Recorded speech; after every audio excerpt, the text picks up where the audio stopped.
Assalamualaikum warahmatullahi wabarakatuh. Jangan terkejut dan jangan mengira saya memberikan kabar gembira kepada para pendukung Anies Baswedan. Ada pertanyaan di samping saya, teman-teman, tetangga, dan orang-orang yang bisa menghubungi saya melalui WhatsApp. Dia menanyakan, kenapa ya rasa-rasanya pendukung Anies Baswedan ini makin banyak, makin hijrah orang mendukung Anies Baswedan.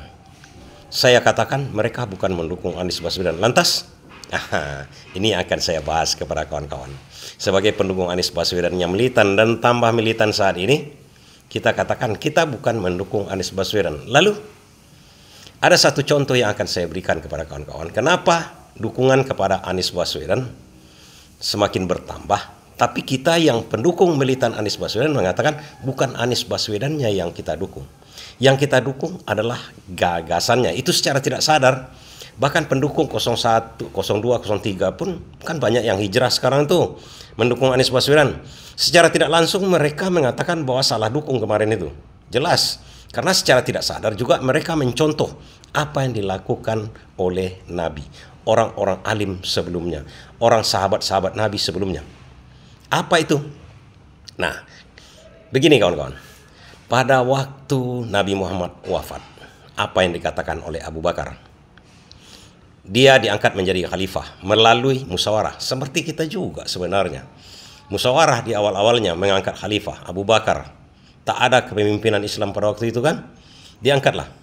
Pidato yang viral pada waktu itu. Viral, memang viral juga pada waktu itu. Pidato Abu Bakarnya. Dia menyatakan, wahai manusia di Arab. Kira-kira begitulah ya. Kalau engkau mencintai Muhammad, Muhammad bisa mati. Tapi kalau kalian mencintai Allah, Allah itu abadi. Apa artinya di situ? Secara kesusastraan Arab lah dikatakannya begitu. Bukan Muhammad yang dicintainya. Bukan. Tapi yang dicintai adalah ajarannya, Al-Quran. Dan Allah yang disembah oleh Muhammad. Dia mengarahkan, membuat gagasan, membuat ide. Itulah kira-kira kalau zaman sekarang ya, yang disembah itu bukan dirinya. Dia tidak ingin dikultuskan. Yang disembah itu adalah yang satu. Satu hal. Kemudian dalam riwayat juga Nabi Muhammad kan bersedih. Kenapa dia bersedih? Abu Talib pamannya mencintai dirinya. Kan tidak mau masuk Islam. Tak mau membaca syahadat. Dia tidak mengakui ajaran Nabi Muhammad. Dan riwayat mengatakan dia tidak pernah masuk Islam. Artinya apa?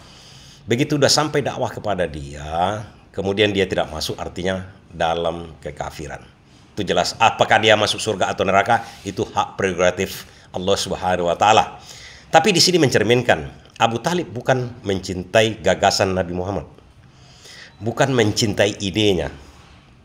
Idenya apa? Allah itu satu. Nah, Muhammad itu nabi.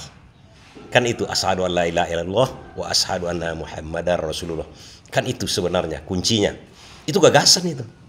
Itu ide itu keyakinan, masuk lagi kayak keyakinan. Karena itulah dia tidak dikatakan masuk Islam. Oke, itu satu hal dulu.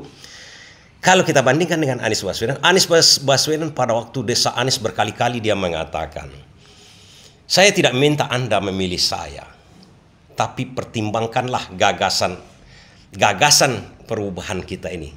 Itu selalu ditekankan dia. Bukan dirinya dia yang diinginkan. Gagasan dia, pergerakan dia. Idealis, gagasan dia. Gagasan aja. Yang saya katakan ajaran dia. Tentang perubahan. Kan itu, gerakan perubahan. Kan itu yang dikatakannya.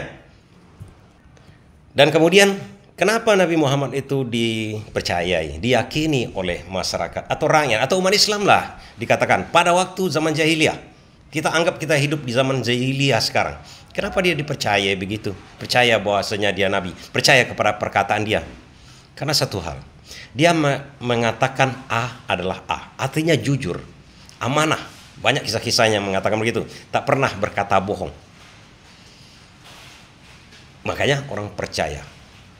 Apa yang dikatakannya, dilakukannya, diberlakukannya. Kita balik ke Anies Baswedan.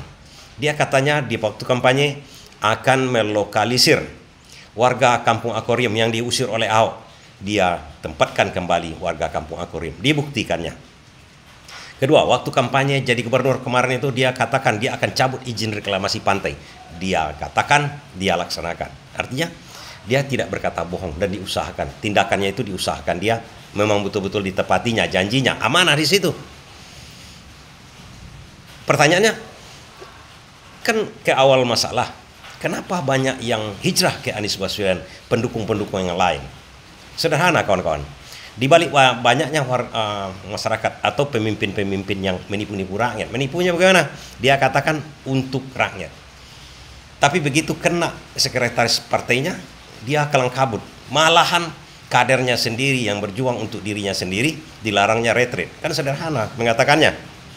Sangat sederhana kawan-kawan. Begitu dia katakan akan memberantas korupsi, tapi yang diberantasnya pertama-tama adalah orang-orang yang tidak terafiliasi dengan dirinya. Itu bagian pendukung-pendukung lain kan itu menyimak. Oh, kemudian menaikkan gas PPN, mau menaikkan PPN, kemudian melarang pengecer menjual gas LPG, kemudian katanya ingin penghematan, kemudian menteri banyak diangkat, penghematan, kemudian menteri, ini kan pemborosan nih, menteri sampai 100 lebih, sampai kepala badan. Secara tidak sadar, masyarakat kita ini kan diajari sejarah Islam dulunya. Siapa yang benar dalam memimpin? Secara tidak sadar mereka walaupun diiming-imingi, diprovokasi di tempat sana, mereka menyadari, oh ini yang terbaik rupanya selama ini. Secara tidak sadar, setelah dia lihat kejadian-kejadian berikut ini, bingung dia kan, kok tidak sesuai, rasa-rasanya kok tidak cocok yang saya pilih kemarin itu, yang saya menangkan kemarin. Akhirnya orang jatuh cinta kepada pilihan yang kita inilah kita katakan. Tapi ada pertanyaan lagi. Kita ini kan banyak yang mencintai Rasul, mencintai Nabi Muhammad. Iya.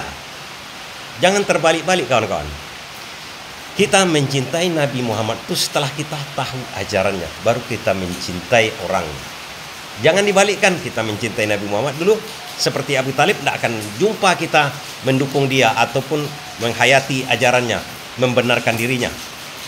Seperti Abu Talib, dia cuma mencintai si Muhammad ini, keponakan dia, bukan mencintai ajarannya. Kalau kita mencintai ajarannya, baru kita mencintai orangnya, Rasulullah Muhammad Sallallahu Alaihi Wasallam. Jadi terbalik, jangan terbalik logikanya. Begitu juga dengan Anies Baswedan, satu-satunya orang yang melakukan gerakan perubahan berbeda dengan rezim yang lama. Dia cuma kan dibalik keinginan orang adili Jokowi itu narasinya apa sebenarnya?